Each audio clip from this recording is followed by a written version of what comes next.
Hello friends, today we know about tense. What is tense?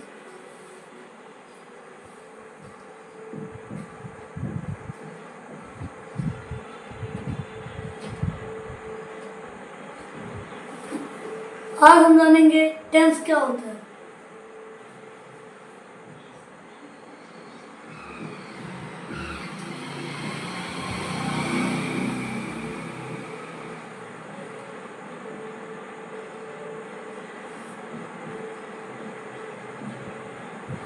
Tense ये दर्शाता है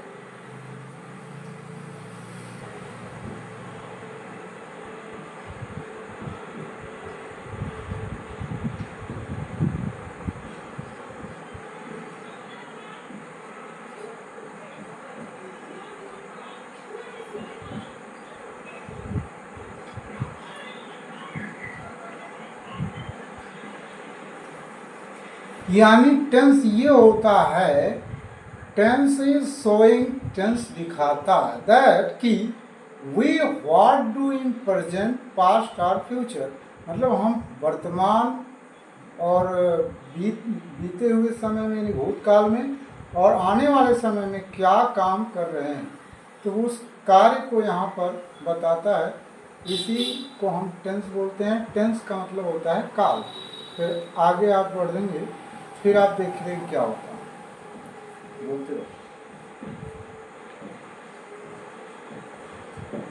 and now we know that of tense.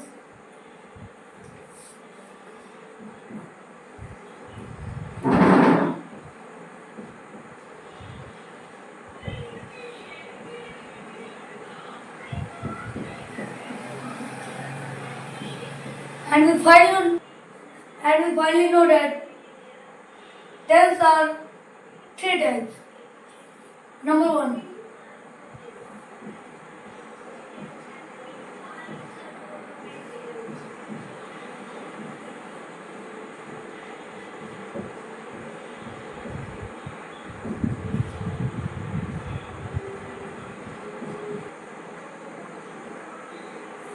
first present tense, second past tense, and third future tense. And now we study about present tense. How many kinds? इधर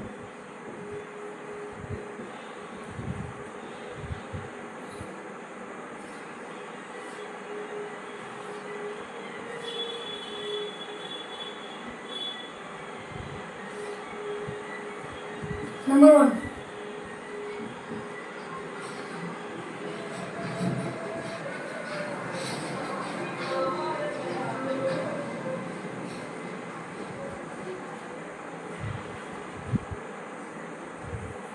present indefinite tense. Second,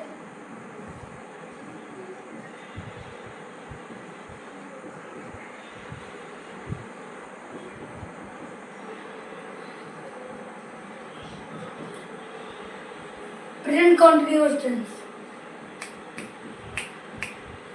And third,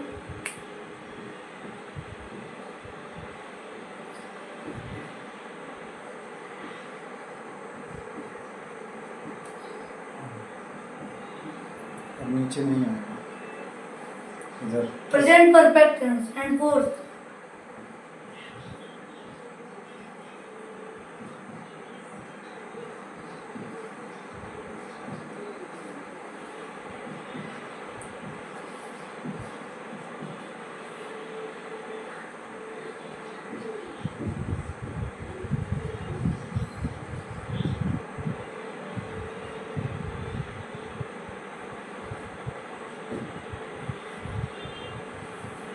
that are the kind of present tense. And there are four types.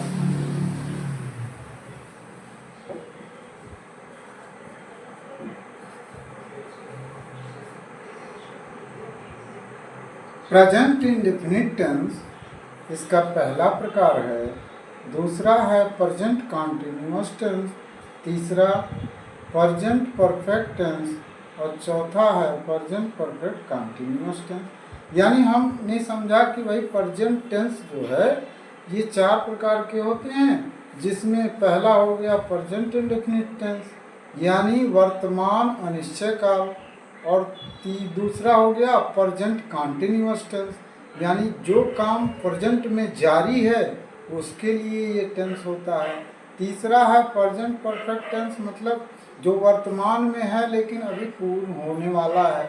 और present perfect continuous tense का मतलब वह किस समय से कार्य शुरू हुआ है और ये टाइम कब तक चलेगा, यानी कार्य के जारी होने का समय यहाँ पे दिया रहता है।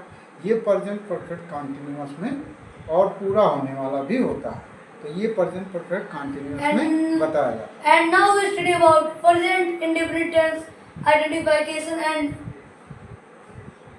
ठीक, ओके। अब हम लोग सीखने वाले हैं प्रेजेंट इंडेफिनिट टेंस के बारे में। ये जो है कैसे हम लोग इसका अंग्रेजी में अनुवाद करते हैं उसको सीखेंगे, और फिर एक एक चीज़ को समझेंगे ध्यान से, उसमें कौन सी हेल्पिंग वर्ब लगाई जाती है, उसकी पहचान क्या है और उसको किस नियम के तहत बनाया जाएगा, इसका ट्रांसलेशन।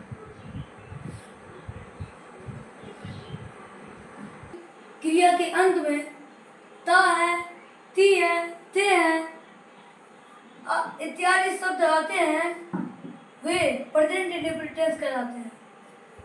जैसे फॉर एग्जाम्पल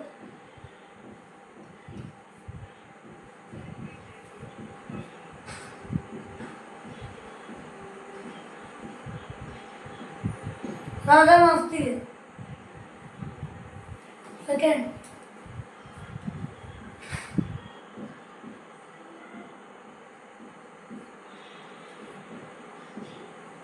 ये हो गया प्रेजेंट इंडेफिनिट टेंस के एग्जाम्पल।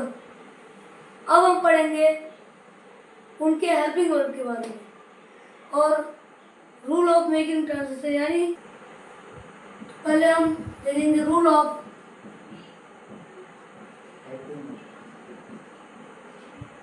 मेकिंग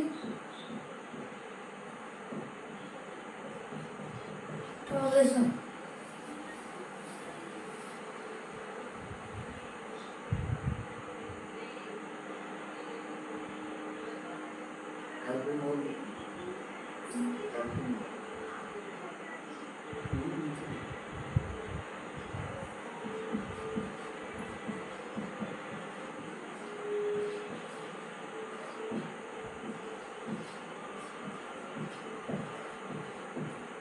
इसका हेल्पिंग वर्ब होता है डू या डज, और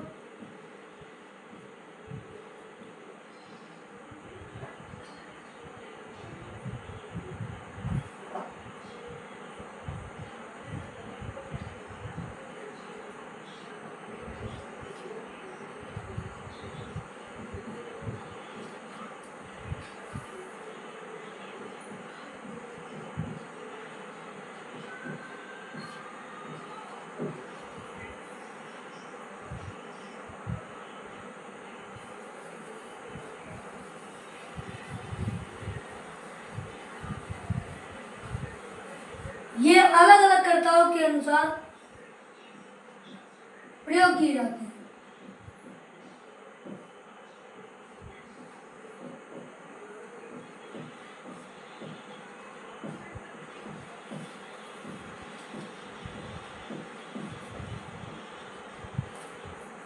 He, she, ने, इट या कोई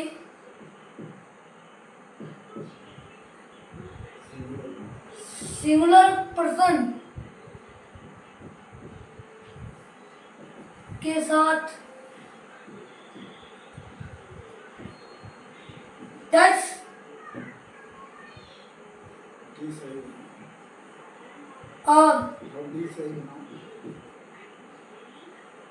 और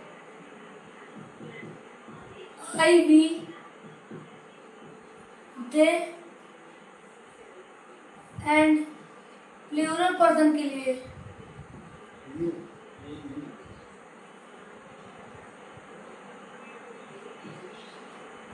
प्लूरल पर्सन के लिए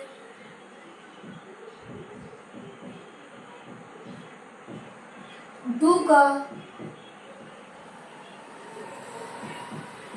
प्रयोग करते हैं। रूल ऑफ मेकिंग ट्रांसलेशन में हेल्पिंग और वर्ब टू एड एस और ये अलग अलग कर्ताओं के अनुसार प्रयोग किए जाते हैं। ही सी नेम इट या कोई सिंगुलर पर्सन के साथ डस तथा आई वी दे यू या किसी प्लूरल पर्सन के साथ डू का प्रयोग करते हैं। क्लियर? एंड आगे हम करेंगे इसका फार्मूला। इसका फार्मूला क्या होता है? Now we study its formula.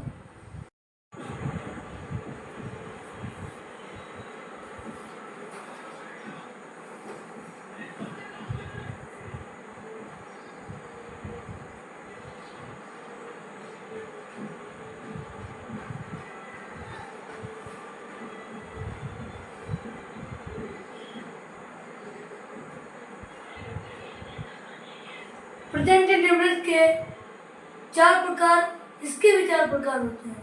Number 1 affirmative sentence यानी सकारात्मक वाक्य, और दूसरा निगेटिव सेंटेंस यानी नकारात्मक वाक्य, तीसरा इंट्रोगेटिव सेंटेंस यानी प्रश्नवाचक वाक्य, चौथा इंट्रोगेटिव प्लस निगेटिव यानी प्रश्नवाचक भी आएगा। और तो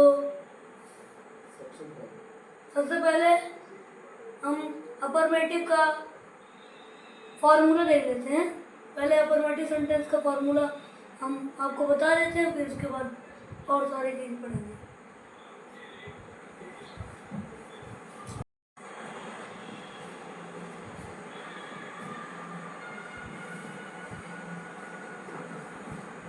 नीचे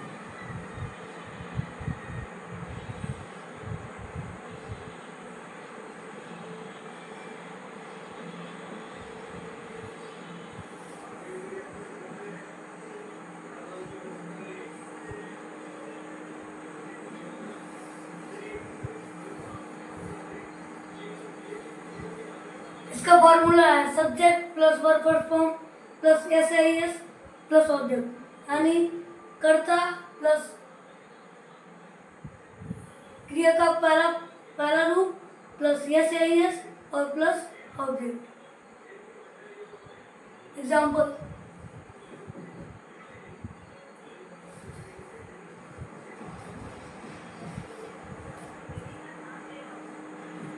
यानी हम समझे कि अफर्मेटिव सेंटेंस बनाने के लिए उसमें हम किसी भी हेल्पिंग वर्ब यानी सहायक क्रिया का प्रयोग नहीं करेंगे, और इसमें सब्जेक्ट के साथ वर्ब में जो है यस या ईएस लगा के हम बनाते हैं, और ऑब्जेक्ट के बाद जो है अगर कुछ अन्य बाकी है तो उसको हम ऑब्जेक्ट के बाद रखेंगे। तो पहला एग्जाम्पल हमारे सामने दिख रहा है हमको, राधा बरसाने की गलियों में घूमती है। ये हमारा पहला एग्जाम्पल होगा। तो इसको समझते हैं आगे कैसे इसको ट्रांसलेट करें।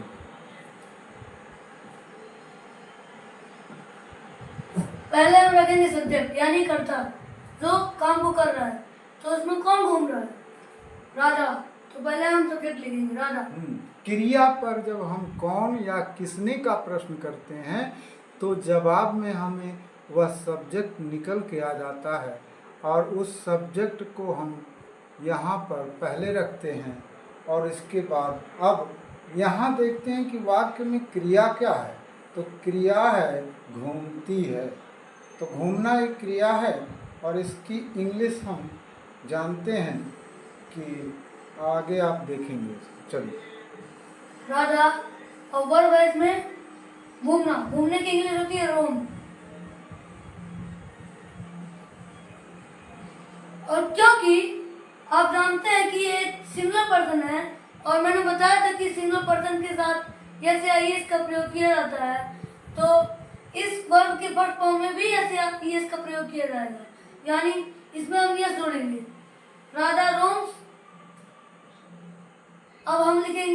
ऑब्जेक्ट, ऑब्जेक्ट इसमें इन द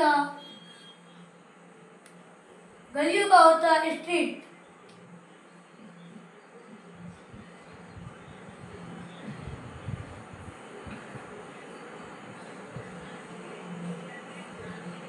यस लगा दीजिए स्ट्रीट। हमारा बन के तैयार हो गया ये वाक्य का translation. Radha roams in the streets of बरसाने, यानी राधा बरसाने की गलियों में घूमती है। किसी प्रकार से दूसरा एग्जाम्पल हम लोग समझते हैं। अब हम अगली बार थोड़ा बड़ा सेंटेंस लेंगे, थोड़ा बड़ा।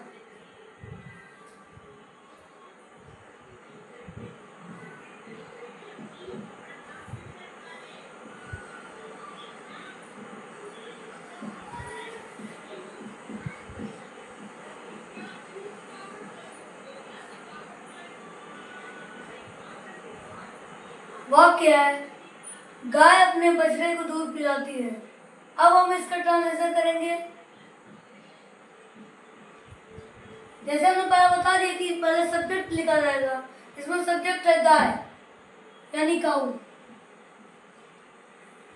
और इसमें वर्ब है पिलाना, जो कि जिसका इंग्लिश होता है feed.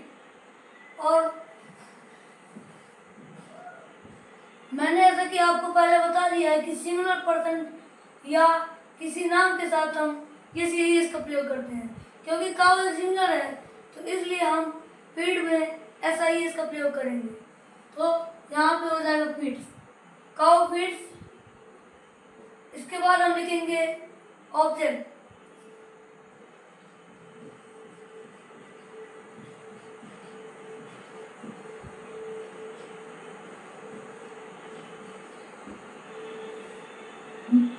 Cow feeds milk to her cow. बछड़े की इंग्लिश होती है काउ और एंड इसी के साथ अब आगे अगले वीडियो में आप लोग इसके बाद अगले वीडियो में देखेंगे कि कैसे आगे सेंटेंस बनाते प्रेजेंट हैं। कंटिन्यूअस के सेंटेंस कैसे बनाएंगे। ओके, धन्यवाद। धन्यवाद। अगर आपको वीडियो पसंद आए तो लाइक कीजिए, सब्सक्राइब करिए।